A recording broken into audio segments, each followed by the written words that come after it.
పెట్టిన శిల్పక పండ్లు తేనె మామిడి పండ్లు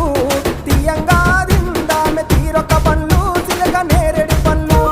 కాబోళ్ళు ఇచ్చిన మక్క కంకులు అవి పాల కంకులు కాల్చుకొని తిందాము కందికాయలు పచ్చి పల్లికాయలు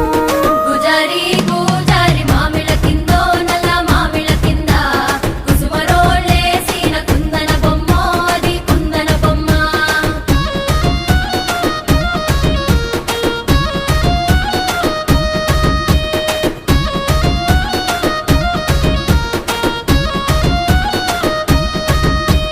బెస్తలు పెట్టిన పచ్చి చేపలు అవి వట్టి చేపలు